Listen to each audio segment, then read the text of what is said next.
लोकसभा में विपक्ष के नेता राहुल गांधी की वोटर अधिकार यात्रा ने बिहार में सियासी हलचल मचा दी है। इस यात्रा के जरिए राहुल गांधी और उनके सहयोगी खासकर राजद नेता तेजस्वी प्रसाद यादव चुनाव आयोग और सत्तारूढ़ भारतीय जनता पार्टी पर वोट चोरी का गंभीर आरोप लगा रहे हैं। यह आरोप न केवल बिहार में मतदाता सूची के विशेष गहन पुनरीक्षण से जुड़ा है, बल्कि महाराष्ट्र और कर्नाटक जैसे राज्यों तक फैला हुआ है।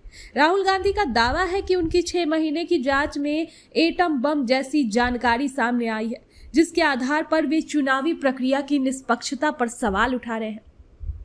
अब इस सियासी हमले का जवाब देने के लिए एनडीए ने भी अपनी मेगा टीम तैयार कर ली है, जो विपक्ष के हर आरोप का मुंहतोड़ जवाब देने का दावा कर ली है। एनडीए ने 98 नेताओं की मेगा टीम तैयार की है। राहुल गांधी की ये यात्रा बिहार विधानसभा चुनाव से पहले एक रणनीतिक कदम है। भीड़ जुटाने में सफलता और विपक्षी एकजुटता ने सत्तारूढ़ गठबंधन को चिंता में डाल दिया है। इंडियन एक्सप्रेस की रिपोर्ट के अनुसार भाजपा ने इन आरोपों को निराधार बताते हुए अपनी रणनीति को और मजबूत किया है।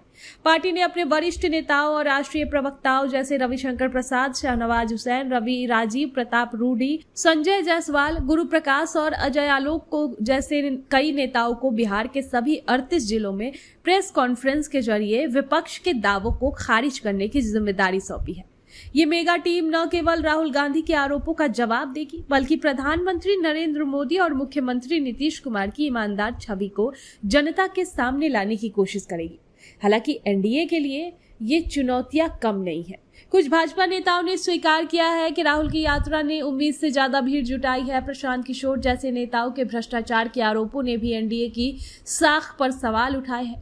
खासकर जब कार्यकर्ता विपक्ष के चारा घोटाला का जिक्र करते हैं तो जनता एम्बुलेंस घोटाले जैसे मुद्दों पर सवाल मांगती है, जवाब मांगती है। जब स्थिति दर्शाती है कि एनडीए की भ्रष्टाचार मुक्त शासन की छवि पर आंच आ गई है, जिसे विपक्ष भुनाने की कोशिश कर रहा है।